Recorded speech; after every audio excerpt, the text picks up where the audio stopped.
Lana didn't look back. Not at the church bells still ringing behind her. Not at the stunned guest shouting her name. Not even at the man she was supposed to vow her life to, who had been caught kissing her cousin 20 minutes before the ceremony. All she focused on was the speeding taxi she had thrown herself into. "Anywhere with water," she shouted. Now, the confused driver hit the gas. Sirens, bells, angry shouts. She didn't care. She just needed to disappear. Her phone buzzed nonstop. Her groom, her mother, her maid of honor. She threw the device out the window with a shaky breath. Drive faster. 15 minutes later, she was sprinting down a private dock, her wedding dress ripped, her veil long gone. A small fisherman's boat was tied loosely at the end. "Miss, you can't take that." But she already had. The knot slipped free, the boat drifted into the waves, and Lana rode like the devil himself was chasing her. She didn't know how long she paddled. The world blurred into moonlight and salt water. Her arms trembled, her throat burned, her mind replayed the betrayal over and over. Then, the hull bumped something hard. A wooden pier, soft lights, the scent of gardenias, and a giant sign glowing, Kael Island, private property. Trespassers will be removed. Before she could panic, bright beams swept over her. Security drones whirred above her head. She ducked, covering her face. A man's voice cut through the mechanical noise. Deep, sharp, commanding. "Turn that off. She's not a threat." The lights softened. Lana lifted her head and froze. He stood at the edge of the pier in a fitted black shirt and linen trousers, tall enough to make the security guards behind him look like props. His jaw was sharp, his expression unreadable, his presence overwhelming. Adrian Kael, the reclusive billionaire who built half the tech she used on her phone before she tossed it into traffic. He stared at her for 3 tense seconds. "Why?" he asked calmly. "Is a bride rowing onto my island at midnight?" Lana opened her mouth. She fainted. When she woke, she was no longer on the boat. She was in a minimalist guest room with white curtains and a warm blanket tucked over her. The door opened, and Adrian stepped inside with a glass of water. "You're awake." She pushed herself up quickly. I didn't mean to trespass. I'll leave right now. Just point me to a boat, or a..." "There are no boats," he said. "Next transport arrives in 3 days." Her heart dropped. 3 days. He crossed his arms. "Now tell me why you showed up on my restricted shore in a wedding dress." The humiliation hit her all over again. "I ran away." He raised a brow. "Obviously. My groom was cheating," she snapped. "With my cousin. In the dressing room. During the wedding. Are you satisfied now?" For the first time, his expression shifted, just slightly. Something like recognition. Maybe sympathy. But he masked it quickly. "Unfortunate," he said. "However, you picked a terrible place to escape to." Lana frowned. "Why? What's this island for?" He hesitated, and that hesitation told her everything. Something was happening here. Something inconvenient. Something he clearly didn't want a runaway bride stumbling into. She stood, wobbling a bit. "Fine. I'll stay out of everyone's way. I'll hide somewhere. A closet. A tree. A hole. Doesn't matter." "No," he stepped closer. "You can't hide. Because everyone here already saw you arrive." "Everyone." He exhaled slowly. "My guests. They're here for a retreat. And one of them is my ex-fiancée." "Oh." Her stomach sank. "That sounds messy." "Messy," he said, "is an understatement." 3 sharp knocks interrupted them. A security guard poked his head in. "Sir, Ms. Veronica is asking who the woman in the wedding dress is." Adrian shut his eyes for a long, suffering moment. Then he looked at Lana with new calculation, dangerous calculation. "Miss? Lana. Lana Cardwell." "Lana," he said carefully, "I'm going to make you an offer." She narrowed her eyes. "I don't trust that sentence." "It's simple," he continued. "I need Veronica, the ex, to believe I've moved on. She brought the man she cheated with to this retreat to rub it in my face. I intend to return the favor." She blinked. "Okay, and where do I fit in?" "You," he said, "are going to pretend to be my new fiancée." "What?" "No, absolutely not." He didn't flinch. "You need shelter. Clothes. Protection from whoever your family sends looking for you. Food. A boat in 3 days. Pretending for 48 hours gets you everything. That's emotional manipulation. It's a fair trade. It's ridiculous. It's your best option." Lana paced, pulling at her tangled hair. "Why me? I'm a disaster. A runaway. A mess. Exactly, he said. You're real. Veronica hates real. She stared at him hard. And what do I have to do? Stand beside me. Hold my hand. Smile when she's watching. I won't ask for anything intimate. That's what all men say, she muttered. He smirked faintly. If I wanted intimacy, I wouldn't be proposing a business arrangement. She groaned into her palms. Fine. But I swear, if your ex throws a drink at me, I'm throwing it back. Perfect. Adrian extended a hand. Do we have an agreement? Lana hesitated. Every part of her screamed that this was wild. Insane. Potentially life-ruining. She took his hand anyway. Deal. Within minutes, the island's stylist swept into the room, gasping dramatically. Darling, we have 8 minutes to turn you into a billionaire's fiancée. Let's go. No, Lana said, digging her heels in. No dresses. No sparkles. No 10-pound eyelashes. I'm not doing a makeover. Adrian cut in. She stays herself.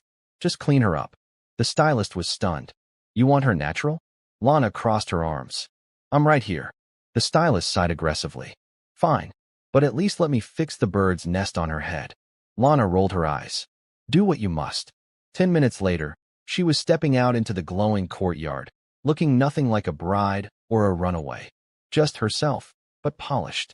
Her hair was brushed into soft waves. Her skin glowed from a quick rinse. She wore a simple black dress Adrian apparently had in storage. As soon as they entered the main lounge, all conversation stopped. A tall, elegant woman in red approached with predatory grace. Adrian, Veronica purred. Who's your guest? Adrian slid his hand around Lana's waist with chilling smoothness. My fiancé, he said. Lana swallowed. Veronica's smile cracked like glass. Adrian's fingers tightened minutely at Lana's waist, a public claim that felt like armor. Veronica's eyes darted up and down Lana's body, narrowing as if she could find the seam where the disguise came apart. So dramatic, Veronica said, sweet as venom. A fiancé at first sight. How romantic. Adrian smiled in a way that didn't reach his eyes. We're very private. Enjoy the retreat. Veronica's smile dropped into something colder. Of course. We'll just see how private you remain. She drifted away like she owned the room. Conversations restarted with a brittle ripple. Side glances found Lana like small knives. Lana felt exposed and oddly alive. The thrill of anonymity hooked into something raw inside her. She had escaped humiliation once today. She wouldn't be dragged back into it by a woman who wore cruelty like couture. Adrian led her to a corner table where 2 drinks waited. He didn't ask what she wanted. He already knew. Black coffee, no sugar. He passed her the cup and sat opposite, not smiling. You played that beautifully, he said quietly. I faked being your fiancé for the love of God, Lana whispered. I'm not an actress. You don't have to be. He leaned forward, voice soft but edged. Veronica wanted a reaction. You gave her calm. She stared into the coffee like it might give answers. Why would you go through the trouble? Why invite someone like Veronica at all? Adrian's jaw worked. Closure. I wanted to see the truth in person before finalizing a lawsuit. She's been manipulating partners and partnerships for years. I wanted facts. You wanted proof? Lana asked. And to know she wasn't the only one using people. She looked at him. And you thought a fake fiancé would prove a point? I thought it might bother her, he said simply. And it did. He paused, as if considering something dangerous. You did well. Better than I expected. Don't patronize me, she muttered. I was desperate. And you still agreed. He spread his hands, half pleading, half challenging. Why? She shrugged. It was shelter. It was food. It was 3 days away from my mother's phone calls. And I didn't have a plan. He watched her like he was reading a map. People without plans make good decisions sometimes. She wanted to scoff, but instead she asked, what happens when the contest ends? When everyone leaves? Do you send me back with a certificate that says, Lana Cardwell, professional decoy? He considered her with a humorless smile. No. You can leave when your transport comes. Or you can stay. Stay. She looked up sharply. On your private island? And be what exactly? Your pretend fiancé forever. Not forever, he corrected. Just not right now. He hesitated like something heavy rested on his chest. There's something about you. You're not polished. You're honest. You're not terrified to be yourself in front of people who would eat you alive. His words felt like an accusation and a compliment at once. Lana's cheeks burned, partly from anger, partly from embarrassment. Don't flatter me. Not flattery, he said. Observation. She folded her arms.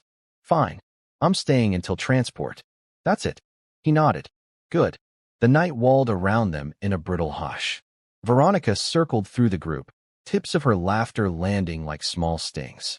She watched Adrian and Lana like a predator mapping prey movements. At one point, Veronica called out loudly, Adrian, darling, do I get a proper introduction to the mystery fiancé, or are we to be tortured by curiosity all night? Adrian rose smoothly. Everyone, this is Lana Cardwell. My fiancé. The room exhaled. Veronica moved closer, hand hovering at Lana's elbow like a provocateur. Cardwell? Cute. What did you do before this? Lana felt the weight of 100 eyes. She met Veronica's gaze squarely. I was getting married. Then I left.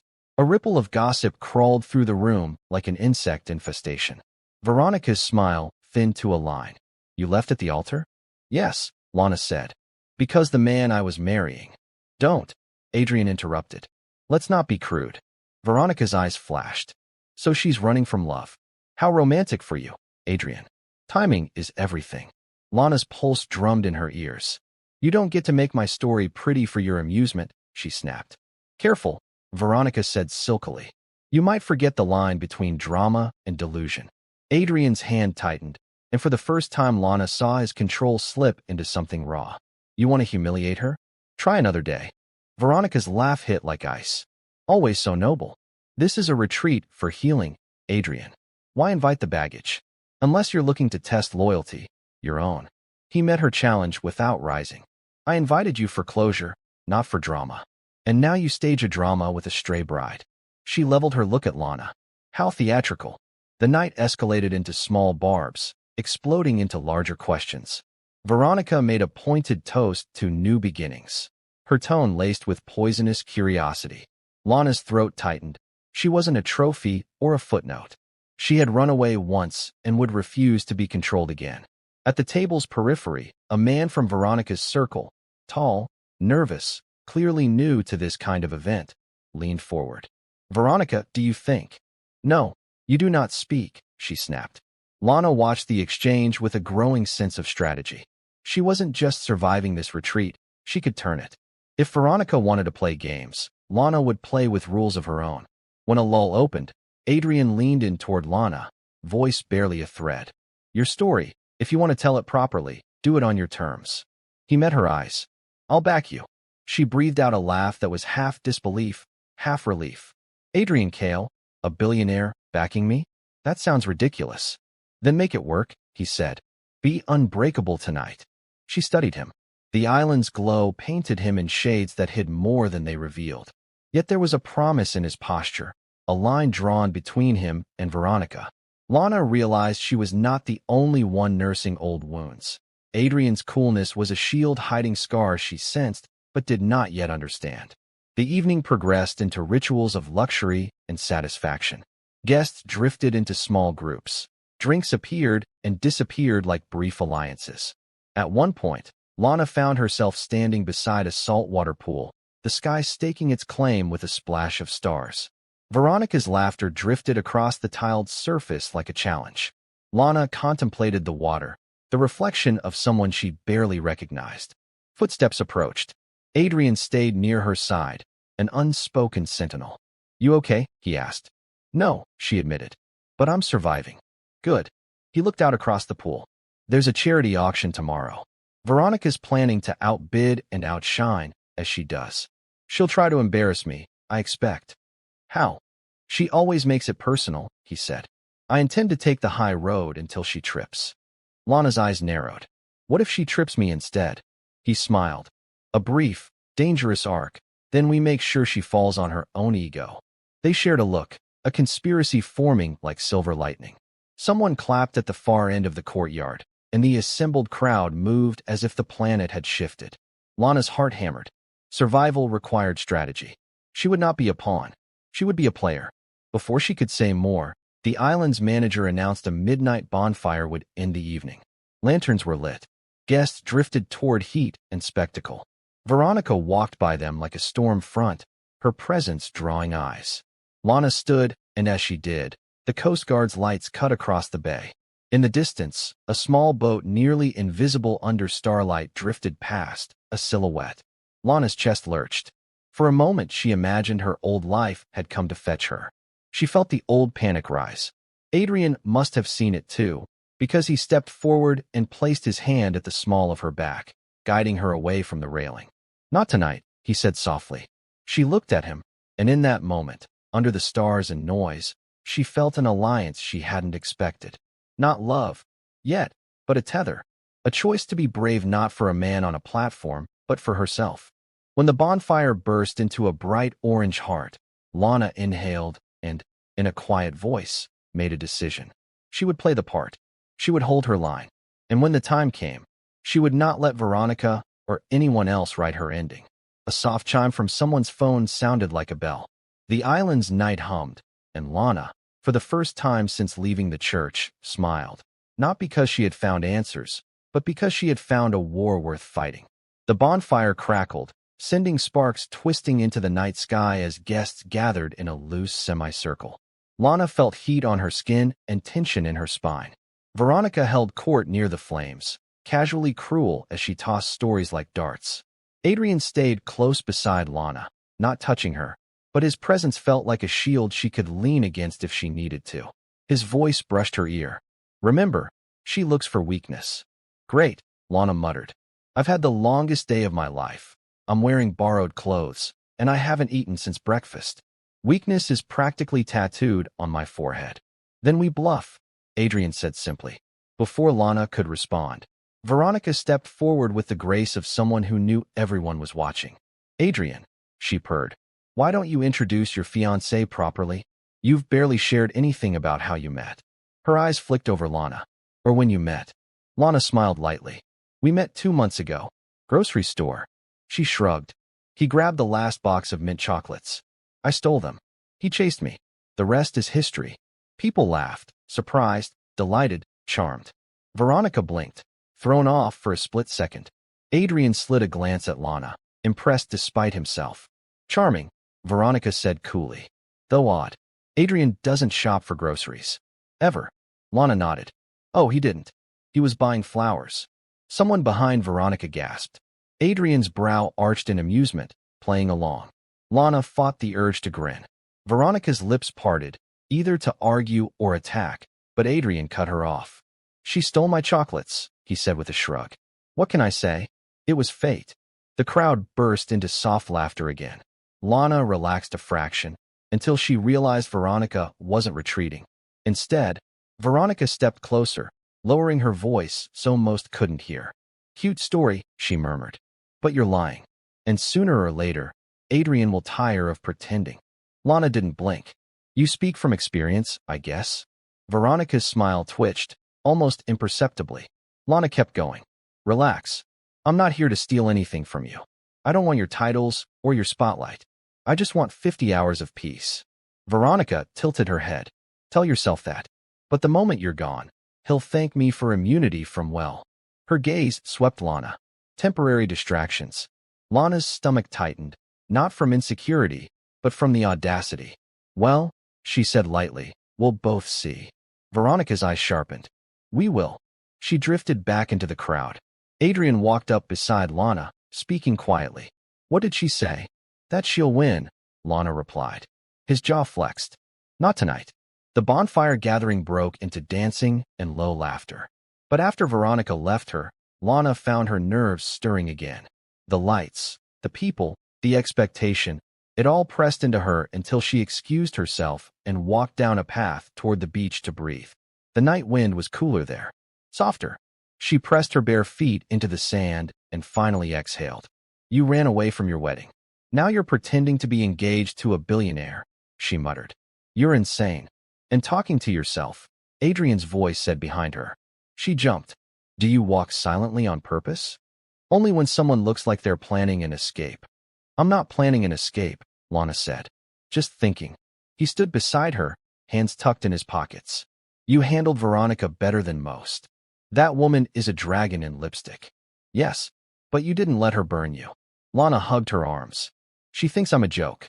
"She thinks everyone is a joke," Adrian replied. "Except herself." Lana hesitated, then asked, "Why did you even love her?" "I didn't," he said. "I love the idea of stability. I mistook calculation for maturity." She knew what to say, how to impress people. "I thought it was partnership. It was manipulation. And yet she's here." He nodded slowly. "To prove a point. To show she won." "Did she?" He looked at Lana with startling intensity. "No." A breath caught in her throat. Not because he said it, but because he meant it. For the first time all night, she felt something unfamiliar swell in her chest. Something dangerous. Something she wasn't ready to name. Footsteps crunched behind them. Lana turned. One of the staff members rushed forward, breathless. "Sir, there's a problem." Adrian straightened. "What kind of problem?" "With the guest list." The staff member whispered urgently. "There's a name that wasn't on the roster." "A man." Adrian stiffened. "Who?" Lana's blood ran cold when the staff member answered. "Richard Ward.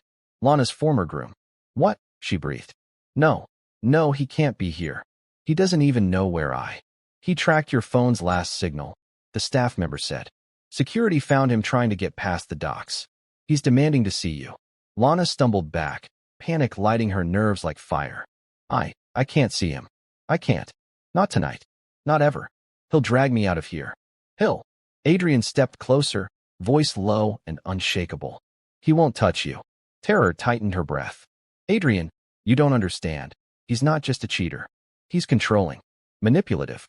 He twists things. My parents believe everything he says. He'll ruin this. He'll ruin me." Adrian placed a steady hand on her shoulder. "Then we use the truth." "No." She shook her head violently. "If he sees me with you, he'll snap. He'll twist it. He'll say I ran away because I found a richer man." Adrian's eyes darkened. "He'll say whatever suits him. But here, on this island, I am the law. And I'm not letting anyone corner you." A movement further up the path made Lana spin. Richard stepped from the shadows. Her heart nearly stopped. His hair was still styled from the abandoned wedding. His tie hung at his neck. His eyes blazed with indignation, so sharp it melted into obsession. "Lana." The sound of her name on his lips made her body lock. "Lana, sweetheart, thank God." He stalked forward. "Your mother is hysterical. Everyone is panicking. You embarrassed me, embarrassed us. But it's okay. Let's go home. We'll fix this." Lana stepped back. Richard's gaze snapped to Adrian, then to her hand, which Adrian caught just to stop her from stumbling. "Who?" Richard spat. "Is he?" Adrian didn't flinch. "Her fiancé." Richard's face twisted. "No. She's mine. She is coming with me right now." He grabbed Lana's wrist. Lana gasped. Adrian moved before she could blink. His hand clamped around Richard's wrist with enough force to stop the grab cold. "Let go of her," Adrian said, quiet, lethal. Richard sneered. "Or what? You'll buy me off." Adrian stepped between them. "Touch her again, and you won't leave this island." Richard scoffed. "She's impulsive. Emotional. She doesn't know what she wants." "Lana, come on. Come to your senses." Lana's voice cracked, but not with fear. With resolve. "I know exactly what I want," she said. "Not you. Not anymore. Not ever." Richard's jaw dropped. "You're choosing him? After everything we planned?" "I'm choosing myself." Richard lunged again, but security swarmed instantly. He was hauled back despite his shouting. "You can't do this. Lana, think about your future. Think about your family." Lana looked him straight in the eyes. "I am." Richard's voice disappeared as he was dragged toward the dock and put on the first outbound patrol boat. Silence settled when he was gone. Lana trembled. Adrian didn't touch her, but he stood close. Protective. Present. Unmoving. "You were brave," he murmured. "I was terrified," she whispered. "Bravery," he said, "is acting anyway." She exhaled shakily and realized, finally, deeply, that she was free. The next morning, at the charity auction, Veronica was ready to deliver her final blow. But Lana walked in with her head high, her hand in Adrian's, not as a prop, but as someone who had survived something real. Veronica's eyes widened when she saw Lana transformed not by fashion, but by confidence. The event unfolded with social warfare disguised as philanthropy. Veronica tried to corner Lana again, tried to needle, prod, insult, but Lana was unshakable.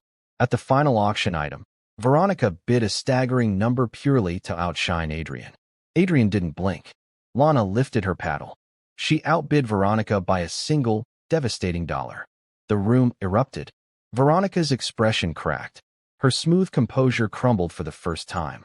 Adrian looked at Lana with genuine admiration, one corner of his lips lifting. You didn't have to do that. Yes, Lana said, pulse steady. I did.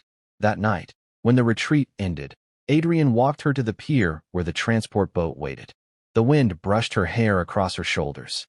You know, he said, you don't have to leave. She swallowed. I thought the deal was over. It was never just a deal. He stepped closer. This, he said softly, felt real. She touched his hand. It did. He leaned in, slow enough for her to step away if she wanted. She didn't. Their lips met, warm, grounding, breathtaking in its simplicity. When they separated, Lana laughed softly. What now? We write our own ending, he said. No pretending.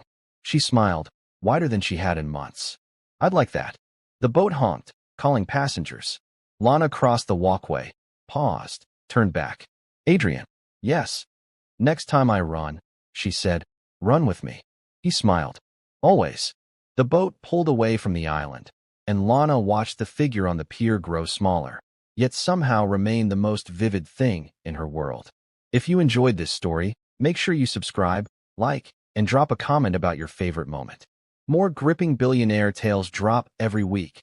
Don't miss out.